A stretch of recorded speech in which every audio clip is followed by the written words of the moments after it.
Hello, my loves. Hope we're all doing well. I wanted to do my next Spice Girls ranking. I did Spice a few months ago, so I figured let's do Spice World. Love this album to death. Love both of them. I love all of their albums, honestly. But yeah, Spice and Spice World's definitely my favorites. Absolutely adore both these albums. Love Forever too, but it's like a different beast. I'm gonna be ranking the songs from my personal least favorites to my personal favorites. So let's just get into it. Number 14 is Spice Invaders. This was a B-side to Spice Up Your Life. I guess what happened was they had Spice Up Your Life, like the single, ready to go, but they didn't have a B-side, and they had already pretty much used all their other songs for their previous album and whatever. So they ended up basically just rushing this out. I guess I shouldn't say like rushing it out, but that's kind of how the song comes across, because it really does come across as, oh shit, we need a B-side, so let's just make this. That's essentially what this is. It is a bunch of like studio chatter with the girls, and there's this cute little like whistly bubblegum pop backing track. It's interesting. Like, this is a very interesting song. I think the story behind the song is more interesting than the song itself. I mean, not that it's a bad song necessarily, it just barely qualifies as a song. Like, that's the thing. It really is just like a lot of studio chatter, which is fun. Like, don't get me wrong, I love the Spice Girls, like, personality-wise. I just think that they're a very fun, like, bubbly group. And obviously, just like hearing them play off each other, it's fun, you know? Like, I love that. The movie Spice World, I mean, obviously, like, that's just them goofing around, basically. Yeah, I mean, they're entertaining, and the song is entertaining, but, like, as a song itself, like, am I consciously clicking on this and being like, yeah, I want to listen to that? No, not really. It's just not really one that I want to frequently revisit, is all. I will say the whistling like melody is very catchy. It is a very catchy like tune, but yeah, like as for the song itself, it's barely a song, so like that's the only reason that it's here. It is just a very interesting like little piece of history though. Like, I actually love when artists do something like kind of weird like this, and I do think the story behind it is fascinating, so check it out if you've never listened to it. Number 13 is Outer Space Girls. This was a B-side to Too Much. I like how they have two B-sides that are space puns. Like, I love how instead of Space Invaders, it's Spice Invaders. Now you have this one. This song is fun. Like, first of all, it's actually a song. Like, it's actually like a fully formed song. It's like a cute little novelty. I really enjoy just the silliness of it. And again, like, the Spice Girls, they were just such a like fun, like crazy kind of group. So something like this really isn't totally out of left field, but it is still kind of a standout in their discography. I mean, this literally is them playing Aliens, and it really sounds like that with the like spacey like noises going on in the background. It's like the Star Wars crossover for Spice Girls, and I love that. I think that this is a very cute song. And there's some really good lines in here too. Like, I love the whole like get with the MGMVE, like I love that. That is so funny. Or Spice Force 5 singing Wannabe. I love that. Spice Force 5, that's so cute. I love the pre-chorus too. The pre-chorus is so catchy, the whole melody there.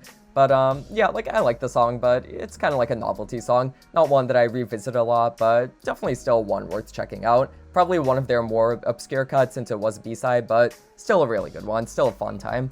Number 12 is Walk of Life. This was another B-side to Too Much, I believe.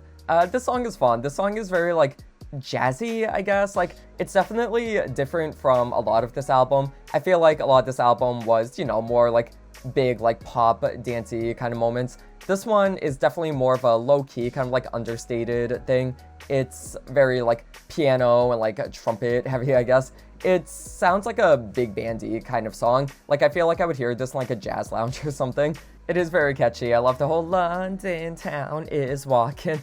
Like, it is very good. I just need to be in the right mood for this song. Like, that's the thing. The only reason why it's lower is because I'm just not often in the mood for this song.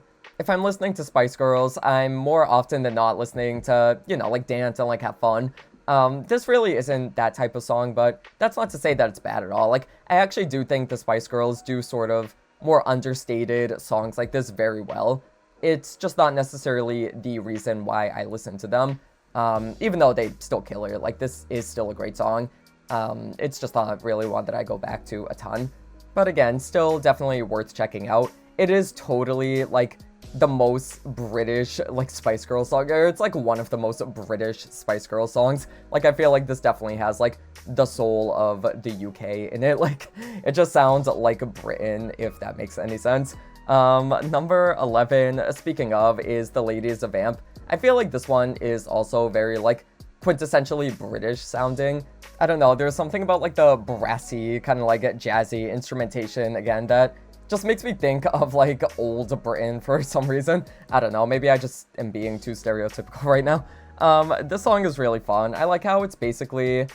To me, this is, like, their version of Vogue, which, stay with me for a second, like, I know that doesn't sound right, but, like, it's not that they sound like each other, but this song is a loving tribute to, like, legends that came before, in the same way that Vogue was, how Madonna was, like, listing out all the famous, like, old Hollywood celebrities. That's kind of what this song is doing. Like, they mention Elvis and, like, Dr. No, like, the James Bond movie, and Charlie's Angels and stuff. Like, I love that, and Marilyn Monroe. I love that. Like, I really do love a good old Hollywood tribute. Like, I love all old Hollywood stuff. Like, I used to be so obsessed with old movies. So, anytime, like, I see that represented in, like, a song or, like, whatever reference somewhere else, it just, like, tickles a little soft spot in me. Like, I just love an old Hollywood moment. And that's what this song is. And I enjoy it for that. Again, it's not really one that I go back to. It's fun. It's cute for what it is. I do think it works pretty well as a closing track. Like, it is a little bit more, like, low-key than the other songs on the album, but I think that works in its favor. Like, you have a lot of these, like, higher energy, like, dancey songs, but then you have this one that it's still upbeat, it's still fun, but, you know, kind of slows things down and pumps the brake a little bit. But I like how it's pretty much paying tribute to the legends in the entertainment industry that came before and, like, paved the way for, you know, there to even be Spice Girls. And I just love that. Like, I think that this is a cute little song. I feel like a lot of people don't like it. Like, whenever I see comments about it online, it's always like, oh my god, that song is dreadful. And I'm just like, why? Like, I don't know. I don't think it's that bad. I think it's fun. I think that it's a catchy little tune. Not one that I'm revisiting a ton, but still a good one. I still enjoy The Ladies of Vamp. I also just love calling someone a vamp. Like, what does that mean? I actually never, like, what is a vamp? Like, I don't really actually know. But, I don't know, I'm gonna start calling random people vamps now and just see what people, like, say to me. Like, imagine just a casual conversation and you're talking about someone and you're just like, yeah, she's a vamp. Like, what? Has anyone ever said that since, like, the 40s? I don't know. I just really think that's a funny word to call someone. Anyways, number 10 is Step to Me. I feel like this is where I really start liking the songs. Like, from 14 through 11, like, I could kind of take them or leave them, but, like, from 10 on, like, these are really, really the ones that I love.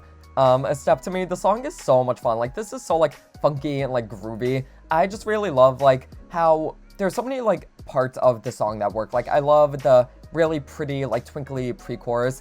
I think that the chorus is just so catchy, so earwormy, and I love the attitude of the verses. Like, they are just confronting this man about whatever the hell he's been doing. Like, this is clearly just them stepping up to this man who is cheating and no good, and I love that. Like, that is just such a classic girl group trope, and definitely one that is very well done in this song. Like, I just love the confrontation of the song, like how it starts out with the, I can't believe what I heard yesterday about your boasting and lying, whispering words you had no right to say, and now there's no use denying. Like, I just love that. Like, I love how they are calling this man on his bullshit. Like, again, that is just so classic girl group, and I love it. Like, this song is just really, really fun. It's super, like, cathartic to sing along to. Like, I just imagine myself in this situation, even though I've never been in this situation.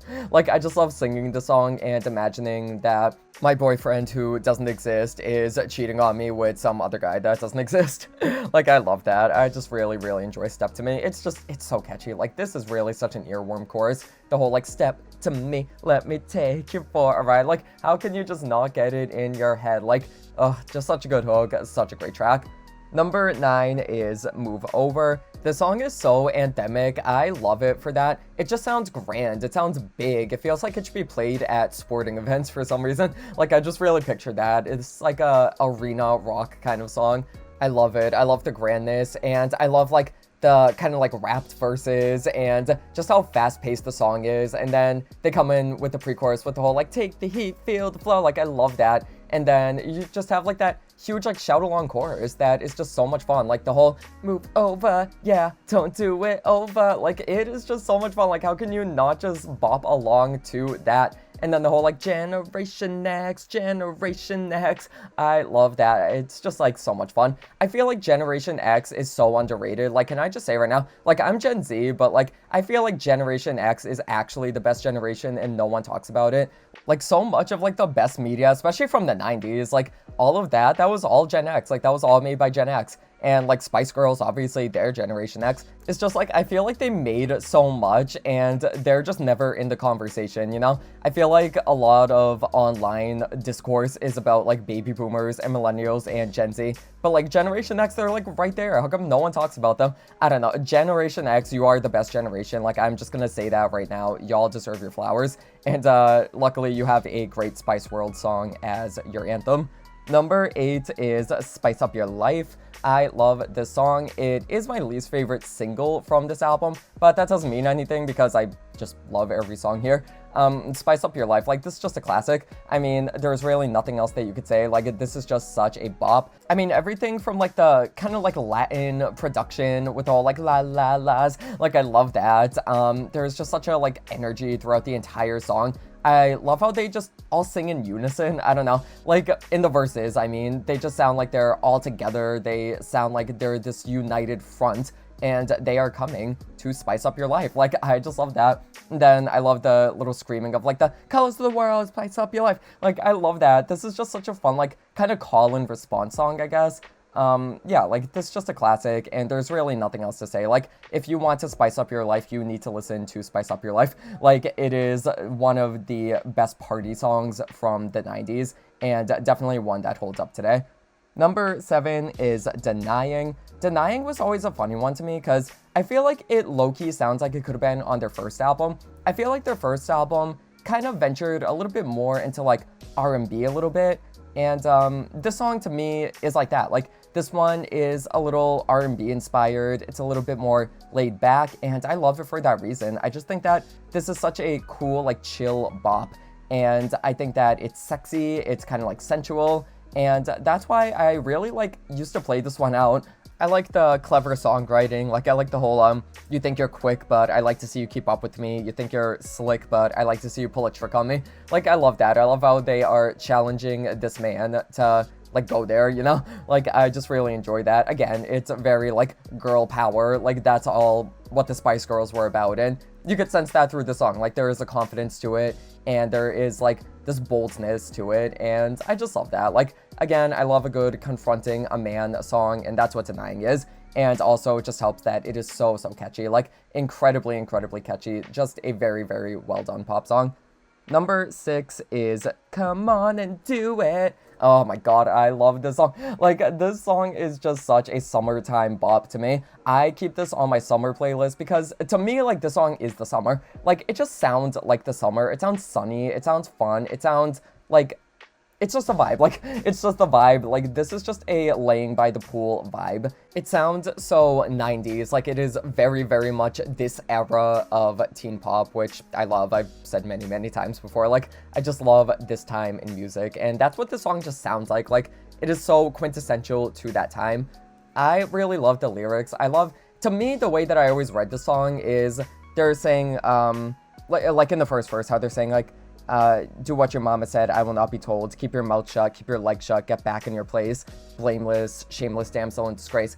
And then they go into the pre-chorus where it's like, who cares what they say because the rules are for breaking. To me, I always took the song as, you know, as women, people tell you what to do and how you should feel and to stay in your place, essentially. But this song is saying, no, like, do it. Like, do what makes you happy. Do what you feel is right with your spirit. And I just love that. Like, I think that this is actually a very, like, well done way of getting that message across. I think that there is a lot of empowerment in the lyrics. Like, when they say, who cares what they do because it's yours for the taking, so it's not for you anyway, make your own rules to live by.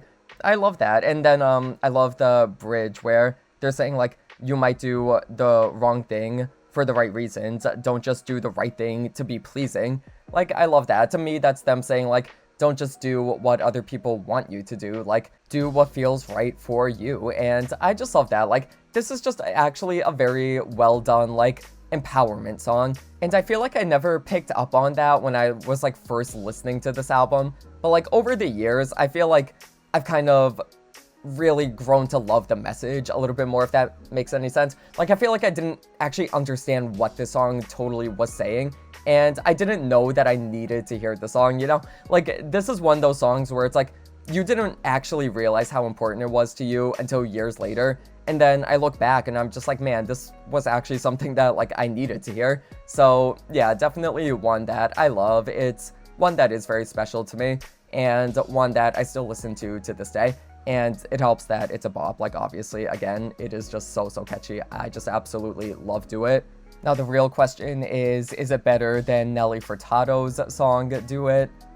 Honestly, I don't know. Like, I'm like actually trying to like match them up in my mind right now. They're so different. Like, I don't know. I feel like Do It by Nelly Furtado is like this girly, fun, like going out song. But this one is just like a different vibe. I don't know. I feel like that's a very even matchup now that I'm thinking about it. I need to stop thinking about that because I'll just be here all night. Number 5 is Viva Forever. This song is so gorgeous. This is one of their best ballads. I feel like this is one of their just best all-time songs, like in general. This is definitely like not just a fan favorite, but I feel like even people that aren't huge fans of the Spice Girls even love this song because it is just so gorgeous. Like, I love their delivery in the song. Like, I love the more hushed kind of like whisper delivery in the verses, and how that kind of complements the really pretty production. And they just sound so gorgeous when they're all going like hasta mañana, like so beautiful. And also, it is just a very well-written song. Like, I really do think this song just reads beautifully. Like, do you still remember how we used to be, feeling together, believing whatever my love had said to me? Both of us were dreamers, young love in the sun, felt like my savior, my spirit I gave you, we'd only just begun. Like, that's so gorgeous. Like, I love a song that's about, like, looking back on your time with someone and just recognizing that it's come to an end. Like, that to me is what the song is about. Like, I don't know if that's actually what it was meant to be, but I don't know. There's just, like, this somber, like, melancholy tone throughout it that makes me think, yeah, like, that's kind of sort of what the meaning of it is. Like, that's just how I always read into it. And obviously in like a more like real life way, Jerry obviously left like when they dropped this, so I guess it has kind of like come on to take that meaning. You cannot talk to my sister about the song, by the way, because she was so like prime Spice Girls age, and she was like very into them. So when Jerry left, like, she talks about it to this day, like it was like traumatic. Like, she will never get over it, and because of that, like, the song is like really sad to her. But yeah, I would imagine it's probably sad to a lot of people because they associate it with that memory. But yeah, like, Viva Forever, like, it's just a hauntingly gorgeous track. Like, this is just such a beautiful song. It's definitely one of their best songs. If I was ranking this album, like, objectively, I feel like I would put this at number 1. But I just like the other songs a little tiny bit better. But Viva Forever will be a favorite of mine. This is a good, like, end of summer song. I don't know. I feel like this song, like, sounds like a sunset. Like, it sounds like the end of August, like, before you went back to school or something. I don't know. Like, that's just what I get from it. It is just a very late summer vibe, and I love that. Number 4 is Saturday Night Divas. This is a weird one to put above Viva Forever. I think Viva Forever is a better song, do not get me wrong. I just like Saturday Night Divas a little bit more, just personally. This song is a bop. Like, I really love how it's this funkier kind of like R&B dance song. I love the refrain of like the whole get down, get deeper and down. It's so much fun, just great. I love the harmonies. And yeah, like, this is just a going out song. Like, this is such a staple going out song for me. I mean, to this day, I play it if I'm going out on a Saturday night. Like, it's definitely one that's just like kind of inherent. I'm just like, yeah, I need to play this. Definitely one that I go back to a lot. I think it holds up incredibly well. Like, I really do think that this is one that could come out now and it would still sound fresh. And I also love how I feel like there's a little bit more solo spice in the song. Like, I feel like you get a lot more solos in this one, and it really just allows all of the girls' voices to shine. Not that the other songs don't do that, but this one I definitely feel that in. I especially love, I think it's Emma in the pre-chorus, where she's singing like, "You're a twisted lover, kiss and telling on a superstar." I love that part so much. She sounds so beautiful in that part. Yeah, like, this is just such a bop. Like, I just really, really love this song. Again, it is kind of a little bit more of a low-key, dancey song, but I love that about it. Like, this is one that you could put on and you could chill out to, but it's also one that you could put on and dance to. Definitely a staple for me. Like, this is just such a, like, this is a personal classic to me. Like, I don't want to call it a classic, but, like, in my life, this is a classic. I just love it. Love, love Saturday Night Divas. Number 3 is Never Give Up on the Good Times, the hit that never was. Like, this should have been a hit. This song is just like pop perfection. Like, this is dance pop perfection. It just has such a classic, like, 70s disco feeling to it. To me, this is the Who Do You Think You Are of this album, because that song was also very, like, 70s disco dancey inspired, and this one is kind of the same. Like, I just picture them, like, dancing at Studio 54 to this. Like, it's just very that vibe. I just really think that the song is infectious. Like, the song is uplifting, the song is positivity, and that's why I love it. Like, also just the conceit of it, like, never give up on the good times, gotta believe in the love you find. Like, I always took the song as them saying, like, you know, life happened and you might be going through it, but there will always be something good waiting for you, you know? Like, there's always gonna be good times. And maybe I'm just, like, reading too deep into it, but that's just how I take it. And I really like that. Like, I love a good, positive song like that. Like, I just feel like it's just a very good mantra, you know? Like, never give up on the good times. And I mean, I'm not really sure, like, exactly what the song's about. Like, they're talking about a girl who's, like, having a baby or something. Like, I don't know. Like, I don't know exactly what the story behind the song is, but it doesn't really matter. Like, the lyrics don't need to be the deepest. Like, frankly, this is just a very uplifting song, and it's very hopeful. Like, this is one that I listen to just give myself a mood booster. Like, this is the serotonin booster. It's a serotonin booster of this album. I feel like there's a few on this album, because this whole record is just very, like, sunny and, like, bright and upbeat. But Never Give Up on the Good Times is definitely the one that just immediately puts me in a better mood. I just love this song. Also, is there a frog in the song? Like, am I crazy? I feel like I hear, like, a ribbit sound effect in the background. Like, I don't know. Does anyone else hear that? I feel like maybe I'm going crazy, but, like, there is literally a frog croaking in the background of this song. Like, try to listen to it. Like, try to hear for it, because I swear to God, I'm not crazy. I literally hear a frog ribbiting in the background of the song. Maybe that's just, like, some instrument or something. I don't know. It might be a frog sample. Who knows? Like, there's been crazier sound effects in songs. Yeah, but Never Give Up on the Good Times. Absolutely. Again, just a classic to me. Number 2 is Too Much. This is unusual for me, because I usually don't put ballads this high, but I just love Too Much so much. First of all, it's just so gorgeous. It is just absolutely a stunningly beautifully produced song. I love the guitar in it. It just sounds so beautiful. It makes the song so, like, memorable, and it gives it character. But I just really love the lyrics a lot. Like, I love how it's about them questioning, even though they're in a relationship that isn't satisfying to them, is it worth walking away from? Because too much of a nothing would be just as tough. Like, I love that. Like, there's kind of this, like, nuance to the song. I don't know. Like, maybe I'm just giving it more credit than it deserves, but I just feel like it's very expertly written. Again, I think that some of the best songwriting is on their ballads in general. Like, this one and Viva Forever, I definitely think have their best songwriting. But on this one especially, I love the first pre-chorus where Sporty is like, well, my dear, you know that he pleases me, but short-term solutions ain't no resolution. That ain't no release for me. Like, she's basically saying, you know, he fucks me good, but, like, that doesn't do much, you know? Like, that is not enough for me. And, like, that is just what makes the song very, like, layered. I really do think that they are telling a story of this kind of failed relationship where it's like she doesn't want to walk away from it, but at the same time, it's like, what is she getting out of it? I don't know. There's just, like, a lot to read into with the song, and I love that. I just really think that this is a very expertly written pop song, and the fact that it just sounds gorgeous and they all sound beautiful together just makes it a masterpiece. Like, this really is one of their all-time best songs. I will die on that hill. This is such a gorgeous, gorgeous song. And also, it was fitting that it was, like, their Christmas #1, because it sounds very Christmassy. Like, this is just such a, like, Christmas time sounding song. It's a very, like, holiday December vibes kind of moment. I don't know, it just kind of has, like, that sweet, like, sound to it, even though it's about kind of a sad topic. But yeah, like, this is one of those ballads that I listen to a lot, and it's funny because, like, I always say that I need a ballad to be devastatingly depressing, and I guess this one, like, kind of is, but I don't listen to it for that. I just genuinely enjoy it. Like, I just think that it's a gorgeous sounding song. It makes me relax, and it puts me in a better mood, even though it's a sad song. Like, I haven't ever actually cried to this song, but I just love it because it's a very good melody, and it just works. Like, this is just one that stays in my head. And yeah, like, I just love Too Much. Like, too much of the song is not too much. I will never get too much of it.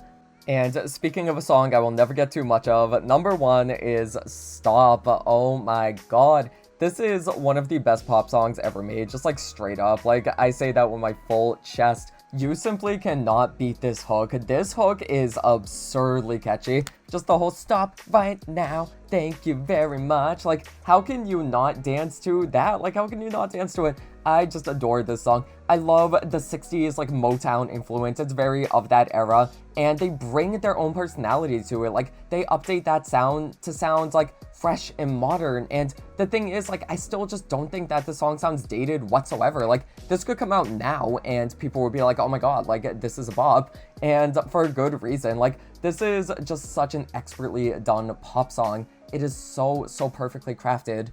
That brass and, like, big bandy instrumentation just gives the song a liveliness. Like, this song just feels alive. Like, I don't know, I would just kill to see the song live. I would really kill to see this live, because it's just joy incarnate. Like, how can you listen to the song without a huge smile on your face? It is just so much fun. And oh my god, the pre-chorus is so good. I love at the end where I think it's Sporty screaming like, slow it down, read the sign so you know just where you're going. I love that part so much. Like, it is just so much fun to sing along with. Like, this really is a crowd pleaser. Like, this is one that I feel everyone could dance to. Like, your aunt could dance to this, your grandma could dance to this, like, everyone could dance to this. Like, this is one where you could put it on and everyone would just love it, because again, it's just infectious. Like, there is just an infectiousness to this song, and yeah, that's why I love it. Like, it is so uplifting. It is definitely, like, the serotonin booster to me of this album. This is the one where I could just throw it on literally any time of any day, regardless of my mood, and I'm instantly just, like, taken to heaven. Like, I know I said that about Never Give Up on the Good Times too, and I still feel that way about that one, but Stop is definitely, like, the serotonin booster of this album to me, like, the definitive one. Oh, and the bridge. Oh my god, the bridge is so good though. Gotta keep it down, honey. Lay it back on the line, cause I don't care about the money. Oh, it's so good. It's so good. I need to stop going right now. I need to stop talking. I need to literally stop. I need to actually stop right now, because I will just sing the entire song. This is just a bop. Stop is a bop. Stop is a bop. I feel like we need to talk about it more. I feel like this song deserves even more. I mean, I'm sure, like, in Britain, it's probably, like, more popular, but I feel like over here in the States, like, yeah, people know it, but it's not, like, huge. I feel like I want this song to be, like, even huger. Like, I want this to be wannabe levels of success, because honestly, I like this song way better than Wannabe, and I love Wannabe, but, you know, when people think Spice Girls over here, they think of that song. And, you know, like, obviously, yeah, there was their big hit, but, I feel like Stop deserves that. Like, I just feel like Stop deserves that level of recognition over here in the States. But again, as I've said multiple times, we don't have any taste. We do not have any taste in the States. But, that is my ranking of Spice World. This is, like I said, a very nostalgic album to me. I feel like it was always around because I always knew the singles and everything, and my sister, like, she loved this album, like, growing up.